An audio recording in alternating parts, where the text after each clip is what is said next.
In the midst of ongoing global conflicts, when money is on the table, the US doesn't hesitate to make a deal. This was clear when Singapore pushed for an $83 million foreign military sale to buy 45 pods of M30A2 GMLRS-AW rockets produced by Lockheed Martin.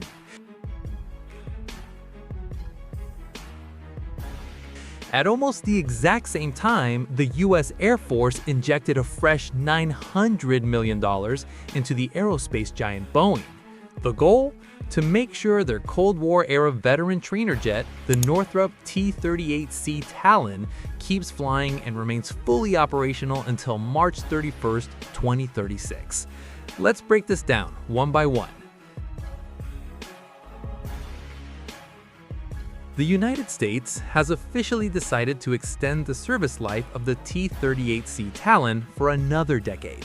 It's actually a pretty unique move, considering the US already has a massive follow-up plan to replace these aging jets, and the price tag is no joke, standing at a whopping $9.2 billion.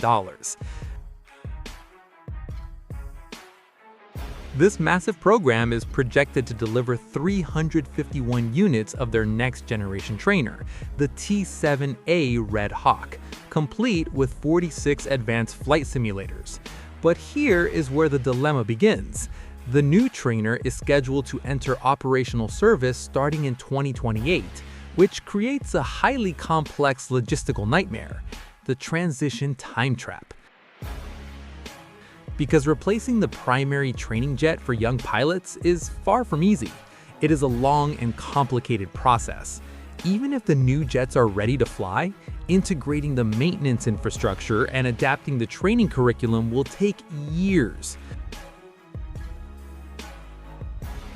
If the old trainers are simply retired without a proper bridge in place, it creates a massive gap. And leaving even the smallest gap in the combat pilot production supply chain is a fatal strategic weakness. Training capacity simply cannot be interrupted, and the standards for pilot qualifications can never be allowed to drop. For that very crucial reason, Boeing's facility in St. Louis has now been given the full mandate to handle total lifecycle maintenance for the T-38C's avionics. Even though the metal airframe of the T-38 is a relic of the past, its electronic heart has been constantly updated. This prepares young pilots, making them familiar with the tech they will encounter in future fighter jets. With the integration of high-precision navigation systems and an upgraded mission computer architecture, it's believed to successfully replicate the cockpit environment of fifth-generation fighters like the F-22 Raptor and the F-35 Lightning II. This ensures that the next generation of pilots maintains peak combat readiness with the newest technology. While the Pentagon is busy patching up equipment transition gaps back home, Singapore is taking sharp, proactive steps to multiply its precision strike capabilities in the region. The US State Department's approval to export the M30A2 to the Singaporean military represents a serious evolution in modern artillery doctrine, which will definitely make Singapore an even more formidable player in the region. The rocket warheads Singapore is currently acquiring have ditched the old concept of scattering small bomblets, which often leave behind unexploded duds that threaten civilians post-conflict.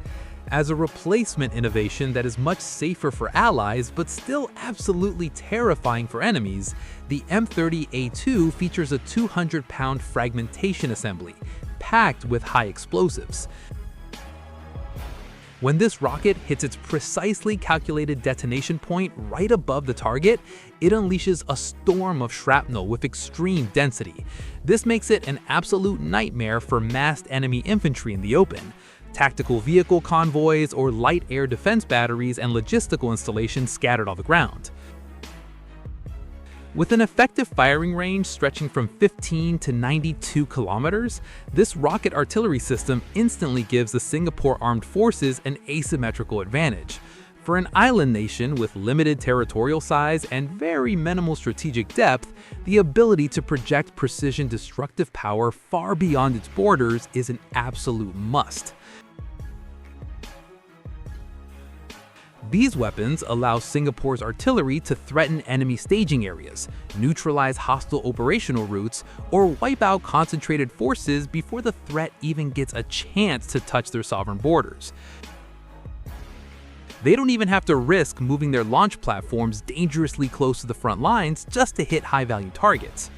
Furthermore, this A2 variant brings a vital revolution in military base operational safety through the integration of the insensitive munition propulsion system.